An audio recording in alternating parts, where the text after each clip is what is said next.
तर जय महाराष्ट्र पब्लिक, परत एकदा स्वागत आहे आपल्या ओएसएन ब्लॉग्सवर. आपल्या हंटर मध्ये काहीतरी चेक लाईट दाखवली होती, तर मग काय आपण डायरेक्ट मग निघालो आपलं एमटी करून गाडी सर्व्हिस सेंटरला जायला. तेवढ्याच आपल्याला एसके भाऊ पण दिसला आणि आपल्या पण एसके भाऊ कडे आपल्यासारखी सेम गाडी आहे बरं का. मग काय एसके भाऊ बरं थोडंफार बोलून आपण निघलो आता डायरेक्ट सर्व्हिस सेंटरकडे. आणि आपला एसके भाऊ लय भारी असतो बरं का. भाऊ जर हसला का नाही डायरेक्ट देवच दिसतं. तिथून पुढे आलो तेवढ्यातच नदी दिसली. मग काय आपला एक भाऊ पण दिसला होता, भाऊला तिथं वाघोलीत सोडायचं होतं. मग काय आलो आपण वाघोलीमध्ये, काही ब्रँडेड कलेक्शन आपल्या दाजीच आहे. आणि तिथून थोडंच पुढे आपल्या भावाला पण लगेच सोडलं आणि आपण पोहोचलो डायरेक्ट टाटाच्या सर्व्हिस सेंटरला. आणि आज आपला हंटर पण लयच खराब दिसतोय, काय विषय नाही, त्याला पण आज धुवून काढू. तिथं पोहोचल्यावर कळलं की आई शपथ म्हणलं एवढ्या गाड्यामध्ये आपला कधी नंबर लागायचा. तेवढंच ते म्हणले भाऊन टेन्शन आलं थोडं की भाई गाडीचं काम होईल का ना.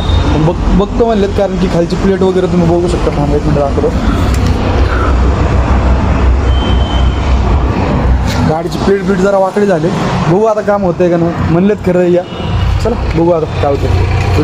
तर नशिबाने साथ दिली ना, आपल्या गाडीची एंट्री पण झाली. एंट्री वगैरे करून मस्त पैकी आपली गाडी ती चेक करत होते, कारण की नक्की फॉल्ट काय हे पण बघायचं होतं. आणि हा भाऊ आपल्या गाडीचं काम करत होता. तर गाडीचं काम थोडंफार ओके झालं, कारण की खालची प्लेट तर अवेलेबल नव्हती. मग सर्व्हिसिंगच केली होती. तर आपले हंटरचे डॉक्टर आहेत भाई, यांना 9 वर्षाचा अनुभव भाई. विचार करा, 9 वर्षाचा अनुभव म्हणजे लय मोठा अनुभव असतो. मग काही गाडी काढली, आई शपथ गाडी तर एवढी घाण पळवत होते ना, नुसती सांसून कसे पळवत होते. माझा जीव अडकला होता, कारण की आपला हंटर लय घाण आवाज मारत होता. मग काही गाडीची सगळी चेक वगैरे करून एकदम गाडी ओके मध्ये भेटली. आणि दरवाजा बघा भाई, दरवाजा एक नंबर बनवला होता. शोरूम वाल्यांनी पण लय खतरनाक डोकं लावलेलं आहे याच्यामध्ये. स्पेस वाचवलेलं आहे, म्हणजे तेवढी गाडी एकदम आरामात निघून जाते, दुसऱ्या गाडीला त्रास होत नाही. मग गाडी सगळी एकदम ओके झाली होती. हो, काही बिल झालं सगळं मस्त पैकी. फक्त गाडी आता लय खराब दिसत होती. तर वॉशिंग वगैरे तर काय होणार नव्हती. ही प्लेटचा विषय असा आहे की फक्त ही एकच 3,500 रुपयाला आहे. तर जरा कॉस्टली चालली होती, पण घेतली आपण. ऍडव्हान्स वगैरे पेमेंट केलं होतं. तर मग काय, कारण काय पण हो, पण आपल्या हंटरला त्रास नाही झाला. तर हंटरच्या डॉक्टरला बाय बाय करून आपण डायरेक्ट निघलो आता शोरूमच्या बाहेर. तर भावांनो, इथल्या कामाबद्दल जर म्हणायचं म्हणलं तर सगळे माणसं एकदम ओके आहेत, सगळे एकदम भारी आहेत. कारण की विषय असा होता की त्यांना सांगितलं होतं की दादा थोडस लांब ना आलोय, 20-25 किलोमीटर लांब ना आलोय, तर लवकर गाडी करून दिली भाई. 12 वाजताच गाडी मला बाहेर काढून दिली. तिथं विषय पण असा आहे की आपण चांगलं बोललो ना भाई, की चांगलं भेटतं आपल्याला, काही विषय नाही. बाकीचं सगळं जाऊ द्या, पण कर्म चांगले ठेवा, कारण की कर्मावर सगळं पुढचं आपल्याला खेळ भेटत असते. तर मग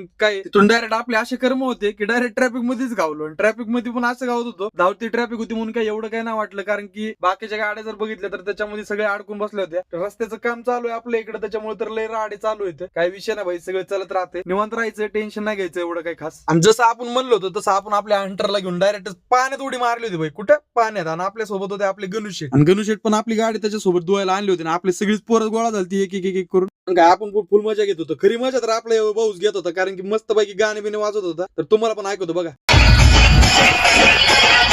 आणि गाणे ऐकत आपण पण मस्त पैकी मजा घेत होतो. आणि मजा घेतच आपला हंटर एकदम ओके मध्ये कंडिशन मध्ये आलता. कसा दिसतोय विषय, ओके का नाही.